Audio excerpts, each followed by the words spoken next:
এ চম্পা চম্পা, খবর শুনলি কি হয়েছে? হ্যাঁ গো দিদি শুনলাম। আহারে, মেয়েটার মা বাবার কি অবস্থা এখন। হ্যাঁ, কি দরকার বাবু মেয়েদের এত নাইট ডিউটি করার বল? হ্যাঁ দিদি ঠিকই বলেছো।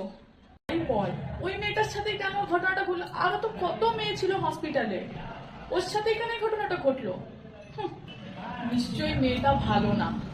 হতেই পারে, এখনকার মেয়েরা তো সব ছোট ছোট কাপড় পরে, হতেই পারে মেয়েটা ছোট কাপড় পরে ডিউটি করছিল, ছেলেদেরকে বাজে ইঙ্গিত দিচ্ছিল, নইলে এরকম হলো। আরো তো দেশ দুনিয়াতে কত মেয়ে ছিল না, সেদিন রাতে হসপিটালে আর কোনো মেয়ে ছিল না, আরো তো কত মেয়ে হচ্ছিল। ওই তাদের সাথে কিছু হলো না, এই মেয়েটার সাথেই কেন হলো? তাই না? এখন মেয়েরা বাবু রাতের বেলায় একদম ছেলেদের সাথে ফুর্তি মারবে, ঘুরে বেড়াবে, আর খারাপ কিছু হলেই বাস ঝামেলা তখন। তা বলছি কাকিমা,